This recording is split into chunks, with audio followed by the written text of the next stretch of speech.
youth is put on a pedestal. In American society, youth is put on a pedestal. But inside this space, we subscribe to the values that it says in the Torah, Lifnei Seva Takum. Before the elderly, you should stand up. That when you have wisdom and when you have years of life experience, you have great insight that you can share with your community, and you've earned a level of respect. And that is a great Jewish value. So I'm asking people not to identify themselves by age because of disrespect or embarrassment, but exactly the opposite. But if there is somebody in the class who has a memory of when Israel became a state in May of 1948, because today is the Hebrew anniversary of that date. Today is Yom HaAtzmaut. Today is Israeli Independence Day. So is there anybody here who has a recollection of that day in 1948 when Israel became a state? Raise your hand if you remember. Anybody have any recollection of pre-state Israel? Of any recollection of what Jewish life was like before Israel became a country in 1948? No? All right, we're losing some generations, I guess. Myrna, you have a memory? Hold on. Unmute yourself. Unmute yourself, Myrna. No, it bothers me because I was alive at that time and I was graduating from college that year. But I didn't have, I have very little awareness of Israel. Don't be embarrassed. You know what? My guess is that your memory of that is actually probably similar to a lot of your peers. There were probably a lot of people who didn't have a vivid, especially American Jews, especially because your parents were American born, correct? No, my father was born in Russia, but my mother was born in St. Paul. However, they moved to a small town when they got married, right. And there were no other Jews and there was no Jewish life or experience. So I grew up with none of the Jewish experience that my peers had when they lived in the cities, Minneapolis and St. Paul. Right. I remember you sharing that with me. So you weren't going to a synagogue every week or even every month, and they didn't? Never. And so my awareness of Jewish things was nil. And so it bothers me. Here I was a college graduate, but I really don't remember anything about Israel until much later in my life. So then let me ask you a different question, Myrna. When is your first, because that means that also your Jewish education wasn't from as a childhood where you learned about the history of Israel. Like I mean, I didn't know the nuances and I didn't know the details, but in Hebrew school, I learned a little. I didn't go to day school. I went to Sunday and then Sunday, Wednesday Hebrew school. I learned a little bit about the history of the state of Israel as a youngster. So obviously you couldn't have learned about that as a youngster if you didn't go to a Hebrew school. When is your first memory of learning about Israel? When I was married, had two little boys, and one day my husband said to me, if you would go to the sisterhood classes, I would see that you got a babysitter that day, and a cleaning lady and a babysitter, so you could get out of the house one day a week and go to the sisterhood classes. And that's when I first became aware. Myrna, that is an unbelievable story, and it is so inspiring. And it really speaks to why this class is, and more importantly, was necessary. And I mean, it's still necessary today, but it's necessary in a different way than it was in the early 1960s. That was like probably like what year was it? Like 1962? Myrna, when you started coming to the class? What year was that, do you think, would you guess, if you came to that sisterhood class? Probably 1963 or 4. I'm thinking when my children were little, they were all at home. They weren't in school yet, and so that had to be 63 and 64 when my daughter was born. Myrna, with your permission, I'm going to retell that story, because it shows not only your commitment to wanting to learn and to grow, but Sylvan of blessed memory. It is a wonderful testament to him and the commitment that both of you had of creating a Jewish life. It's a fabulous story. Who else can share their earliest memory of learning about Israel? And the closer that memory is to 1948, the better.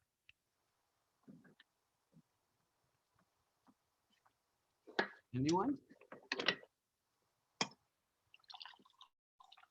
Okay. Let me ask you a different question. When's your first memory of your views on Israel being challenged? Suzanne. You're gonna have to unmute yourself, Suzanne. Okay. I was in high school. This is probably somebody is in between this, but it was 1962. I was a junior and I had to choose a topic for my senior thesis. And I chose the founding of the state of Israel because in 1961, I read the book Exodus. A friend had given it to me. And so as I did research in the founding of Israel, I really became involved in following what was going on there. And I later went to live there for a year. Beautiful. Jill, tell me what your memory is. And you have to unmute yourself.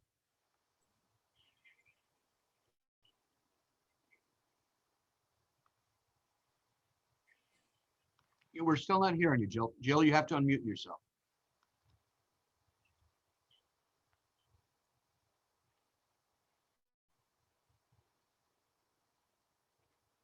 There we go. Wouldn't let me unmute. When I was 10 years old, I was told to get out of the house and make some friends. So I joined a youth group called Ehud Habunim, which was a labor Zionist youth group. And I went to camp in Michigan every summer. And Camp Tabor? Camp Tabor, yes, went to Tabor every summer until I was told to get a job and stop fooling around. Eventually I got married and we moved to Israel for 3 years, where we had both of our children who are Israeli citizens, and I've been back several times since. Thank you. Thank you. Rabbi, Yes, Sue? if my memory is correct, I'm not actually sure it is, I can vaguely remember when the UN vote was going on in 1947. Wow. I vaguely Wow. remember sitting in the living room with my parents, listening to the radio of the vote of the UN members and how excited my parents were when the vote came out to make Israel a country. That is correct, isn't that? That is correct. And I vaguely remember it. And let me tell you, it is something you can go today, and I do this on November, in November, okay? I love to go in November to YouTube and watch those clips. But there was no television then. We listened to it on radio. I know, but there are films of it. You can watch it. But it is different for me, Sue, hearing you personally tell me the story of you as a little girl, and I can imagine you, looking at your face, you as a little girl listening to your parents' radio and hearing that UN vote. And how excited my parents were. I wasn't that excited because I didn't understand it as You well. didn't know what it meant. Mm-mm. You didn't know what it meant. And your parents had actually they had gone to the movie theaters and seen the film clips of Eisenhower liberating the camps. They actually saw what the horrors were of the Holocaust. So for them to then hear the radio, just think about that. That's a year and a half later. It's a year and a half after the liberation of Auschwitz, and your parents are hearing the stories of that the United Nations, that this new body, it's a very new body. The UN was not around; it had only been around for a year. Was taking a vote on should there be a Jewish state in where British Mandate Palestine was. Unbelievable, fabulous. Okay. Tell me if anybody has a memory, and it doesn't matter when it is, of meeting somebody and having a conversation with somebody who had views about Israel different than your own. Rabbi Margulies. Share with me. So I'll tell you this. I obviously I'm very friendly with Dan, and I love to see Malka when she comes in town. When I arrived here, as you know, Jill, since you were assisting me, Rabbi Margulies was already very, very ill when I arrived here. Yes. He was already bedridden. I went and visited him a few times, and I just read Psalms to him, but I never knew him in his heyday. But I heard stories. The story that I heard about him was from people who were kids during the Yom Kippur War. Yeah. Yes. And how he stopped the service on Yom Kippur to raise money in shul on Yom Kippur to send to Israel that day. Now, think about you talk about how can a rabbi actually have an impact on what a kid remembers. I went to work for him the year that he retired. I had lived in Israel for several years, and we had a very different opinion to negotiate peace for anything, any way to get peace with the Arab neighbors. He was willing to give up land. He was willing to do any of that after the 6-day war.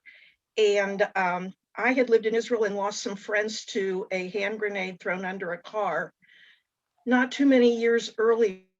And I was very anti-peace with Israel, but I learned quickly that you never argued with Rabbi Margulies, may he rest in peace. And Myrna's laughing, she knows.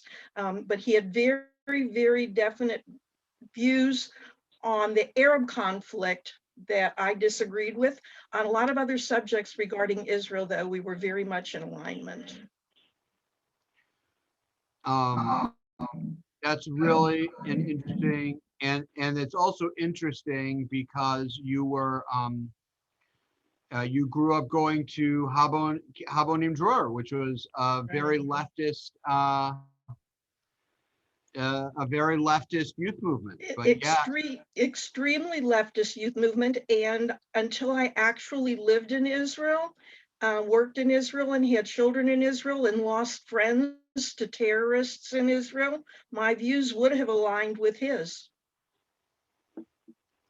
Very interesting.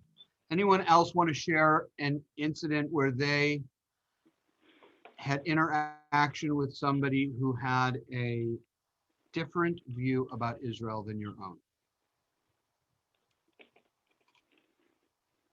I don't know if this is what you're looking for, Rabbi, but I'm not looking for anything in particular. Well, this is not necessarily someone who had a different view, but I think just a different perspective. I maybe 5 years ago, I had a girlfriend who was a parent she was a parent in my baseball community, and she's non-Jewish, and her husband went to work for an Israeli company that was they had an office here in Kansas City. I don't remember the company, and they had an opportunity to go to Israel. And she was telling me about it. She knew I was Jewish and we were talking about it, and she was so excited about it. And she talked when she came back all about how special it was to her as a Christian having been there. And I thought that was so interesting because I never thought about it. So that is interesting, Julie, and that actually difference of opinion in the non-Jewish world is an area where there has been some great seismic sea changes in how the Christian world views Jewish sovereignty in the land of Israel. So the rise of evangelicism has really, they look at it in a very religious way of that this is hastening the coming of their vision of the Messianic era. And their vision of the Messianic era is the second coming of Christ. And so they look at it as very positive. So many of the most vocal and generous, financially generous supporters of the state of Israel in America are Christians, our evangelical Christian community. And the Jewish community, we often find ourselves kind of dumbstruck. We don't know what to do, because they also believe in, not all of them, but some in that camp of right-wing evangelicals believe in the proselytization of Jews to Christianity. Not all of them, but many do. And organizations like Jews for Jesus, which we talked about last week, and the quote unquote Messianics, they get their funding. So that the Messianics I look at as outside the boundary of acceptable discussion. Okay. And as Carol and Ann, I both see your hands. I'll get Ann first and Carol second. So we don't often know what to do. What do you do when you have an organization like a church that is hugely supportive of the state of Israel, like waving flags on their, do they call it a bima? On their bima, Israeli flags on their bima on Yom HaAtzmaut, bringing in Israeli singers, standing loudly and proudly, we stand with Israel, and going to governors and presidents and senators and congressmen saying, we stand with Israel, and funding Jews for Jesus. Which one is more important? It's a conundrum. It's a sticky wicket. By the way, we have, and on the flip side, some of the liberal denominations that we really like to do things with because of a lot of similar support of different social values are starting to become very, very critical of Israel. And some mainline Protestant churches are actually in support of boycotting and divesting from the state of Israel and having economic protests against the state of Israel. So there are huge differences on this issue, Julie. Thank you for bringing it up. Ann first, and then Carol. So as some of you may or may not know, I am first generation American. On my father's side, he was born in Jerusalem. On my mother's side, her great grandmother was born in the United States. So on my father's side, pro-Israel, my grandfather was sent over to Israel during the 6-Day War to work with Ben Gurion, so very pro.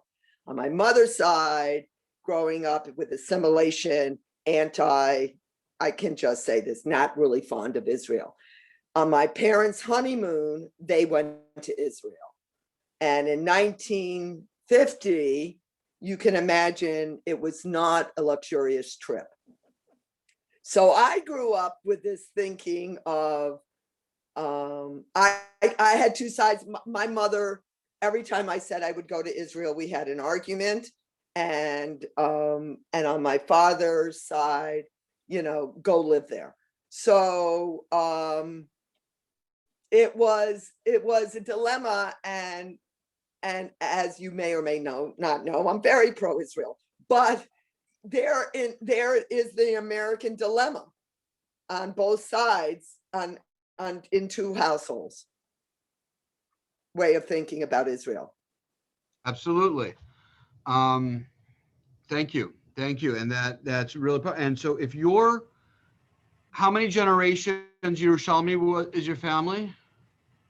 From here or what side? No, your Mom's side? which side of your family was born in Jerusalem, you said? My father was born in Jerusalem.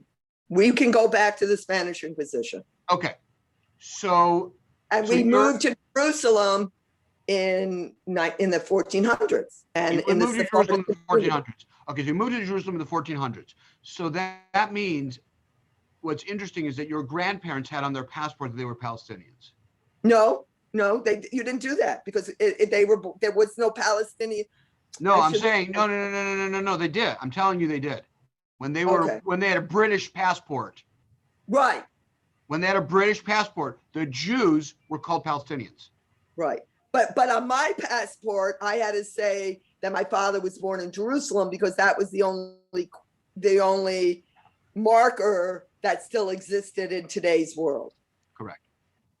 Yeah, it's interesting. Carol, Yarmo.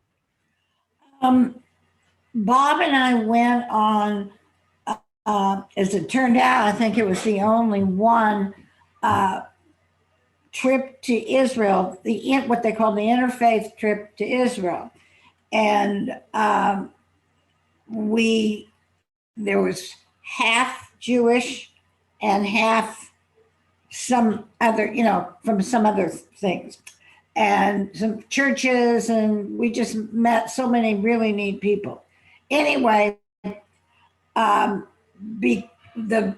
talking about the evangelical, that we had to actually, all of us, sign some document showing that we were not going to do, that was a big no-no.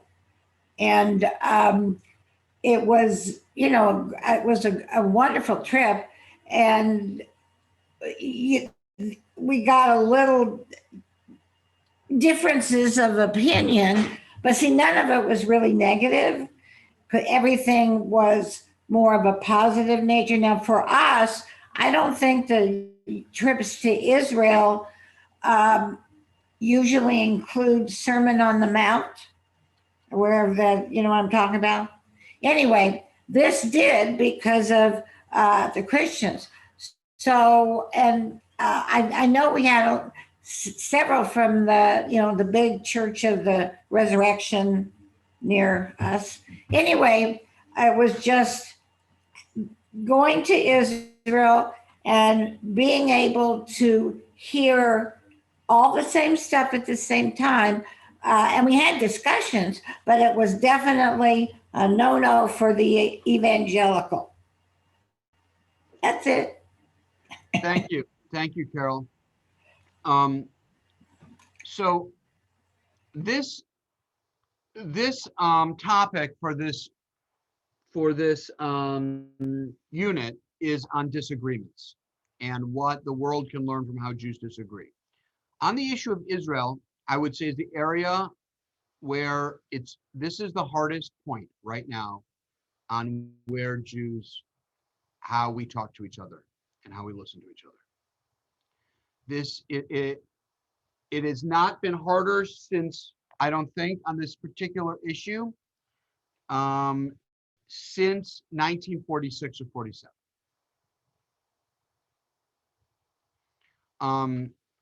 By the way, people forget that in pre-state the Jewish world and before the state of Israel, now the Zionist movement as we know it. Okay. First of all, what do I mean by Zionism? When I say the word Zionism, what do I mean? I'm going to give you my definition. This is Rabbi David Glickman's definition of Zionism. Okay. Other people will disagree with me, but I'm right. Okay. I'll tell you why I like it. Before I give you the definition, I'll tell you why I like this definition. I like this definition because it allows me to for it to still mean something, and cast a pretty big tent, because where my belief system is and where my biases and my prejudices lie is that I think the challenge for Jews today is, how do we cast the broadest net possible and still stand for something and still mean something and still have something of importance? I can host a Taylor Swift concert and I'll get all of Kansas City, but that doesn't mean anything Jewishly, okay? Or I can focus on one little narrow area and I may get 3 diehards who are with me, but big deal, we're not gonna have an impact. So this is my definition of Zionism, that casts a pretty broad net. And it is this: Zionism is the belief that the Jewish people have the right for political self-determination in their ancestral homeland, the land of Israel. First of all, you'll note I did not say where the boundaries are. Okay? We've had multiple boundaries for the state of Israel. We've had the 47 boundaries, which were very little tiny skinny state. Okay, now there's the partition plan, 47. There was the 48 boundaries after the armistice, after the War of Independence. There was the victories of the 1967 war, which tripled the land mass of the state of Israel. There was the giving back Sinai in 79 with Carter and the Camp David Accords, first set of Camp David Accords. And now we're in the post-Oslo Accord world of worrying about, what kind of autonomy does Gaza have? Does the West Bank have? Does the Palestinian Authority have? Okay, so my definition does not include where those boundaries are, except to say that we're not talking about Uganda here, okay? And we're talking about political self-determination. We're saying that we have the right to have a state. Third is, we're saying Jews have an indigenous claim on the land of Israel. We are not colonizers. We are not invaders. We are coming back home. We were forcibly exiled. And we are an indigenous people in the way that but by the way, and here's where it is complex, but we're also not the only indigenous people. At the same time, we're not going to get into talking about who the Palestinians are and what the Palestinians are in today. Talk about that another time. Pre-state of Israel, the state of Israel was not a foregone conclusion. Modern Zionism, as we know it, was really begun in the late 1800s with political Zionism, for whom Theodor Herzl was the most vocal and influential proponent. He was, as you probably recall the story, he was a reporter, he was a journalist who was reporting on the trial of Alfred Dreyfus in France. And Dreyfus was exiled to an island on trumped up charges of espionage, but it was because he was a Jew. And Herzl had an epiphany. And he realized that there would be no change in the Jewish problem in Europe until we saw ourselves as a people like every other people. And we could have a place where ideas could ferment, and we could speak in the language of the world of nations like every other nation. And that'll only happen when the Jews return to their ancestral home and create a political state. And thus began the meetings of the World Zionist Congress. Okay, and that began in the end of the 19th, beginning of the 20th century. And it was amazing that he was able to rally together like these secular communists, from Russia, and these ultra-Orthodox, and get them all together on this broad idea of, we'll worry about the details when we get there, but we need a political state in the land of Israel. And they voted down the Uganda plan, which is a plan that we're going to move to Uganda, to this uninhabited part of Africa, and we're going to set up a little colony there. Can you imagine? By the way, if you read the Russian Policemen's Union by Michael Chabin, there were also plans to give away part of Alaska to the Jews.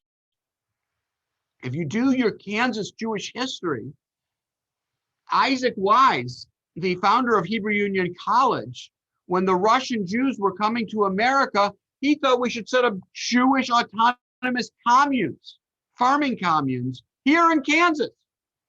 You can go out in the middle of Kansas and there are these Jewish headstones of these little Jewish, there are families here in Kansas City, I don't know who they are, but there are families here in Kansas City who are descendants of those Russian Jews who were sent out to create these self-autonomous Jewish farming communities in the middle of Kansas. But Herzl had this idea that brought people together. And as a young man, he was in his 30s. He went and he spoke to the Kaiser. He went and he spoke to the Sultan of Turkey. He went and he spoke to, oh, Naomi's trying to get in. He went and he spoke, to the Prime Minister of England. Like he went all throughout Europe. He spoke to heads of state and he got audiences with them. And he got them to sign on to this crazy notion that the Jews are from, well, it's not a crazy notion. Everybody believes the Jews are from the land of Israel, but that we have a right to return. And that is our ancestral homeland. And we do not need to be in a permanent state of exile. And it was after World War I, with the redrawing of the maps and Jews started to emigrate in the end of the 1800s, beginning of the 1900s, and some of the early kibbutzim. There were other funders like the Rothschilds, et cetera, who funded some of the first. There was always a Jewish community in Israel, uninterrupted. That's another thing that's a myth that people are going to tell you is not the case. There's an uninterrupted community. Joyce is here. I'll get you in just one second. Uninterrupted community of Jews living in the land of Israel since the year 70 when we were exiled. Not all of the Jews left. Some were still there. There were communities in Tzfat, communities in Hebron, communities in Judea, communities Anne was talking about in Yerushalayim. Bev, if you're not going to kiss all of us, we all need kisses from Bev. Why does Peter get all the kisses? Because he's my husband. But okay, good. There you go. Good. You should continue kissing and hugging for many, many more decades together in good health. Thank you. I was so distracted by Peter and Bev Newman's love affair that I can't even refocus.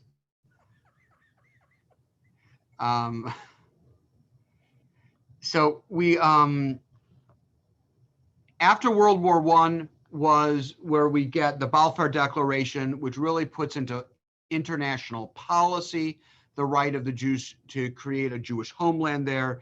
And it was the mandate of Palestine by the British government. The British ruled over that segment of what's called the Levant. The Levant is the Middle East area where Israel, Jordan, Lebanon, and that area is. They had military rule over it.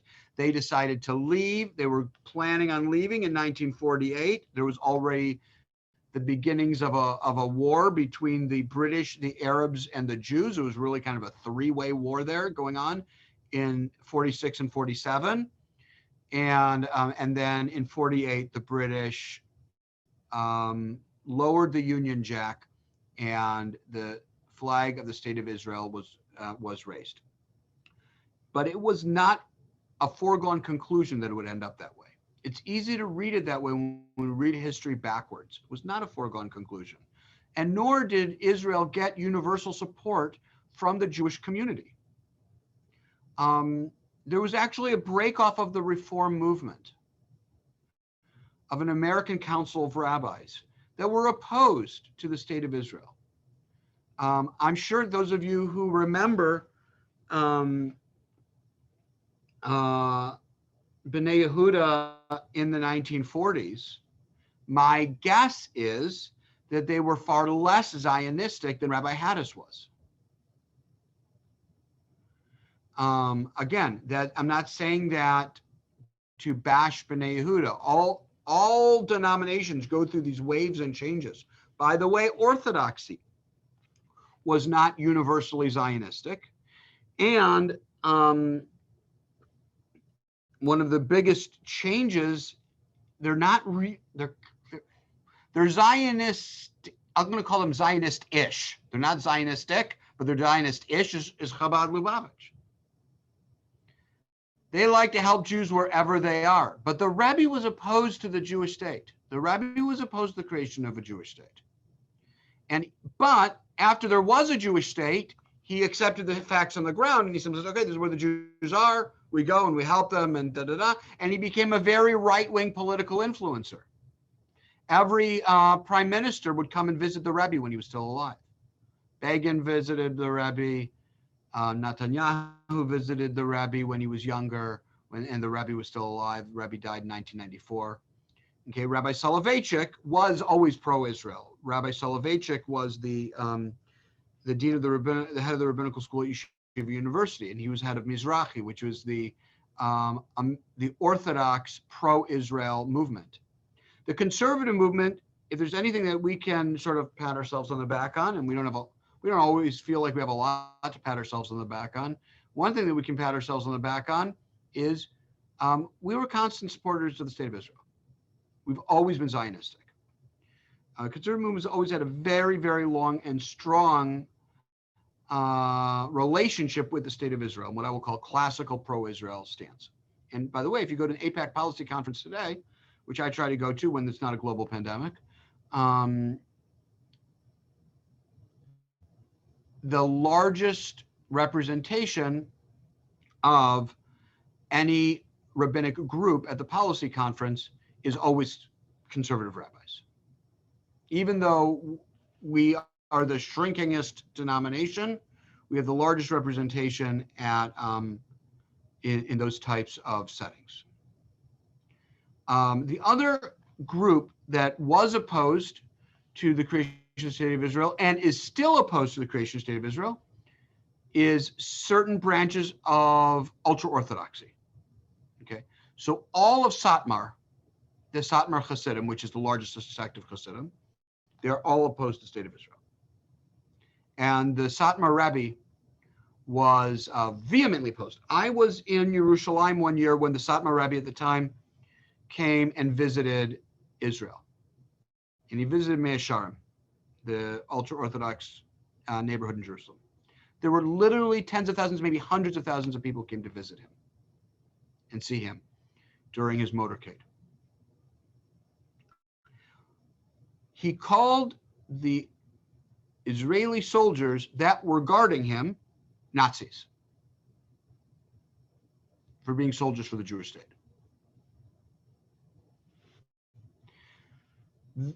There are different reasons to oppose the state of Israel. I don't subscribe to any of them, but I want to share with you what these disagreements are. One is you believe that Jews fundamentally don't have necessarily the right to political self-determination. And that's from a secular political standpoint. That or you believe that it's a fine place, but it doesn't necessarily require American Jews. There is no, if you will, binding obligation on Judaism worldwide. There is no such thing, or an important thing, of the people of Israel, the nation of Israel. We're a religion. I'm an American. I'm fundamentally an American who happens to be Jewish. So what does it matter to me what happens to Jews who happen to be Israelis? Okay, that's one view. Another view is, no, we're actually displacing Arabs that are there. This is actually ethically and morally charged, and we have no right to do this because it's immoral or unethical. That's a second reason. Third reason is the religious argument. Again, I don't subscribe to this religious argument, but I'm sharing it with you. That these ultra-Orthodox, like the Satmar Hasidim, or another subsect called the Neturei Karta, and what they believe is that there are specific definitions of when Jews can have sovereignty in the land of Israel. And and we made a promise to the world that we would not take Israel back by force. It's up to God to give it back to us. And therefore we have no right. Now, what's interesting is I would say that religious Zionists may think the same thing, but think in the opposite, which is that, yes, you're right, only God can give it to us, and God did. That actually all of these little events, Eddie Jacobson being able to convince Harry Truman to take a meeting with Chaim Weizmann, who's to say that God is not more involved in that meeting than when Esther was able to get a meeting with Achashverosh. God doesn't appear anywhere in the book of Esther, and yet we attribute those historical events to God's hand in history. So who's to say? Who's to say that every reason why the Jews should have been defeated by all the 7 Arab armies that invaded that nation state in 1948, or again in 1967, the Jews should have been wiped off the map? Who's to say that it wasn't God whose divine hand was involved in those military victories? The Jews have never agreed on anything. Who's to say that God wasn't involved, that they were able to get the Jews to agree enough to create a political state? So, and for that reason, this morning at Minyan, we sang Hallel, like we do on Pesach, and we included in our Amidah a blessing saying for all the miracles that God created. I'm going to share with you a couple of screens. We're now seeing what was once a view that was really outside the mainstream that is much more accepted by the mainstream, which is a belief, no longer a belief in a Jewish state in the land of Israel.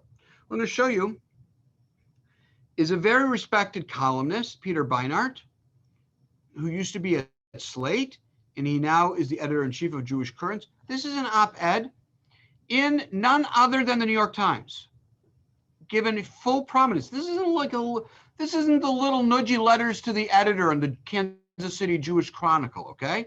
This is a major, big headline op-ed in the New York Times.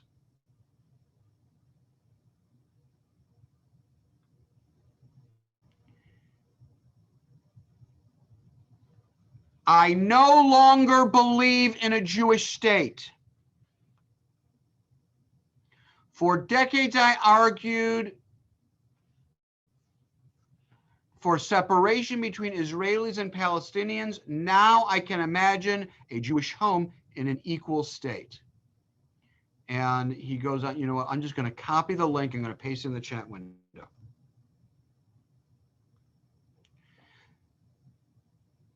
Anne says, on my mom's side, I'm a cousin to Dreyfus. Wow, that's amazing.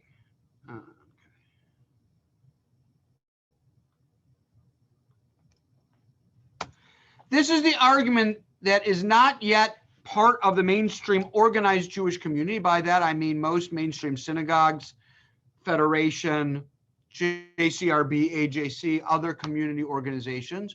But this is going to become a more and more common opinion. And we as a Jewish community are going to have these difficult decisions about which opinions are kosher to stay inside and which opinions are treif and need to be kept outside. When it is by a mainstream publication by the New York Times and is by a well-known mainstream writer, this isn't a fringe opinion any longer. This is a mainstream belief in the Jewish community. I don't share this belief. I want you to hear loudly and clearly that I foundationally to my core believe that the Jewish people have a right to political self-determination in the state of Israel. And we need to find a just solution. I personally believe rests with a two-state solution. Because I'm like the last person on earth that thinks this, but there are two views of a one-state solution. One is strip the Palestinians of all of their rights and keep a completely Jewish state and reinvade Gaza and take back control of the West Bank and go back to sort of pre-Intifada days in the 70s and the 80s. And that's one extreme view of a Jewish one-state solution. And what Peter is recommending in this New York Times article is the other vision of a one-state solution. This is called the one person, one vote, one-state solution, which if and when there is a Muslim or an Arab majority, it could be Arab Christians too, within the boundaries between the river and the sea, the Jordan River and the Mediterranean Sea, the state of Israel could be voted out of existence. It would be a completely peaceful revolution. I heard a member of the Knesset, Michael Melchior,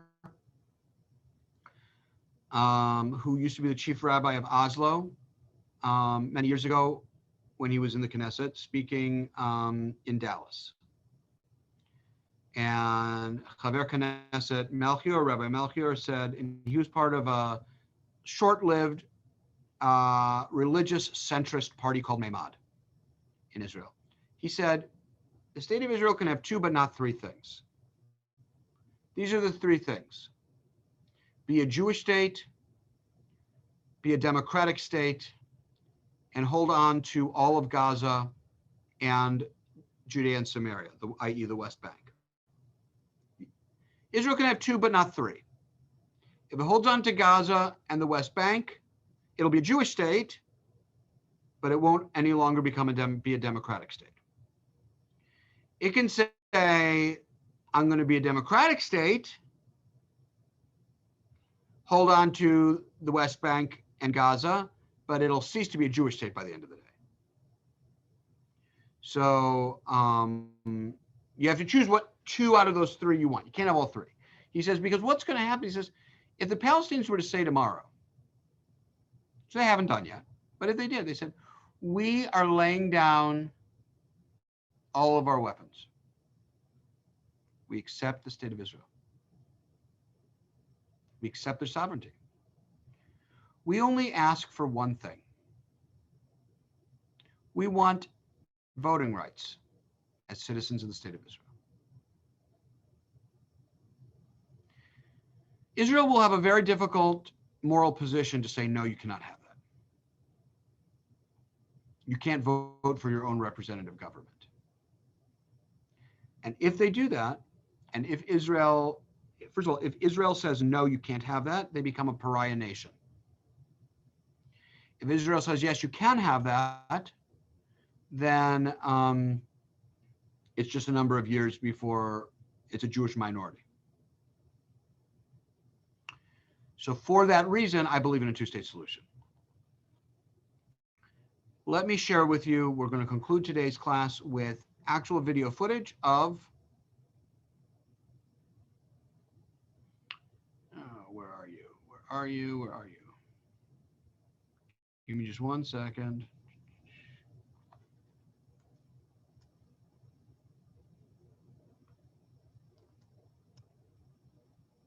Share screen, optimize for video clip.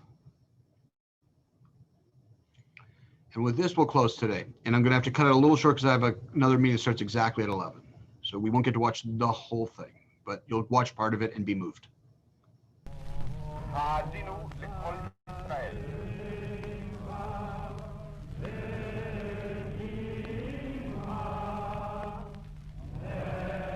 going to show you the short version. It's so amazing. This is so amazing.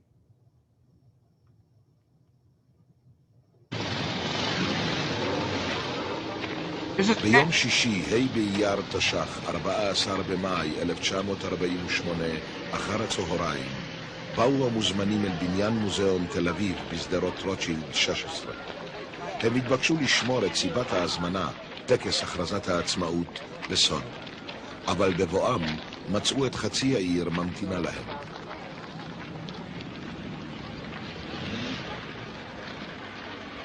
סמוך לשעה 4 הגיע דוד בן גוריון.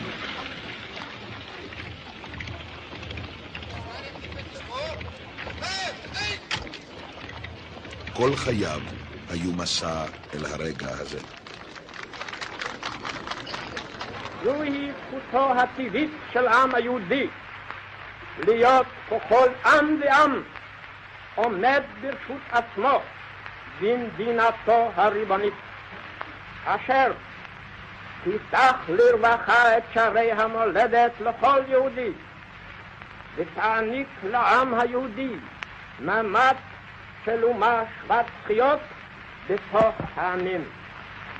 לפיכך נתכנסנו, אנו חברי מועצת העם, נציגי היישוב העברי והתנועה הציונית, ביום סיום המנדט הבריטי על ארץ ישראל.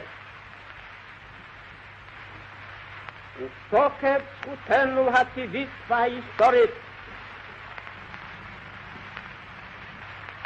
ועל יסוד החלטת עצרת האומות המאוחדות, אנו מכריזים בזאת על הקמת מדינה יהודית בארץ ישראל, היא מדינת ישראל.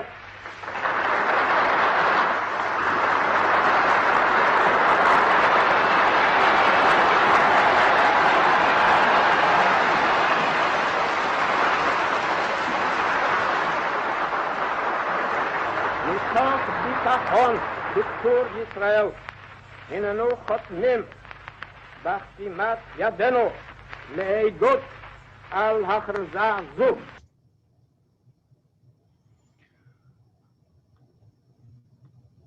I put in the chat window this clip. Hi, I'm John Green. This is Crash Course Hold on. World History, and Oh, today be we're quiet. going to talk about Israel. Okay, I'm not talking to you guys, I'm talking to my computer. Think about how different July 4th could be if you could see actual film footage of the reading of the Declaration of Independence, of Jefferson reading it aloud in Philadelphia, and you could see actual footage of John Hancock putting that first signature on the scroll of the Declaration of Independence. We can't do that. We rely on incredible hip-hop musicals by Lin-Manuel Miranda to learn these kinds of things, okay? And I guarantee you, the dancing is better with Lin-Manuel Miranda than it was in the 1700s, okay? And the people playing those parts are much better looking than the original founding fathers, I promise you, okay? But wouldn't it be amazing if we could go back in time and we could see how our nation actually started? But we can't. But we can for Israel. And so I put this YouTube clip in the chat window. Copy it and send it to yourself. And show it to your children or your grandchildren. It's just, today is just like Passover.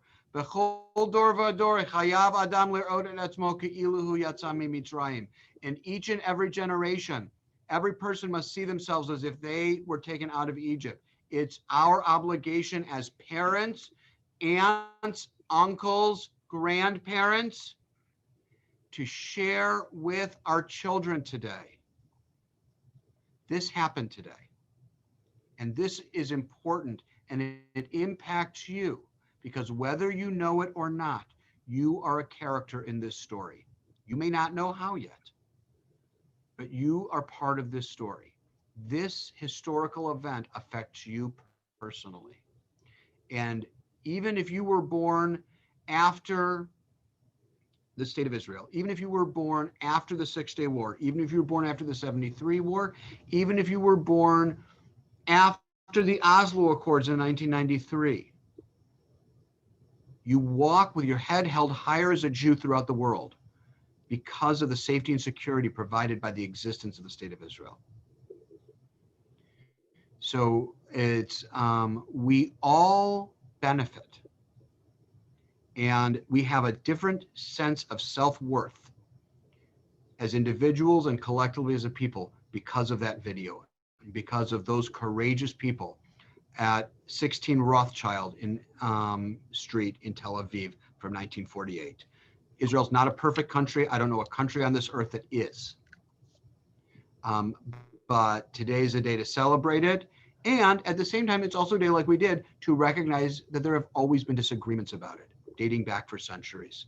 And wish everybody a Chag Sameach, Yom Ha'atzmaut Sameach, and we'll see you next week. Thank you. Rabbi, I'll send the link to the article. Thank you, Rabbi, for a most wonderful Yom HaOtz celebration. Did you put that video on chat?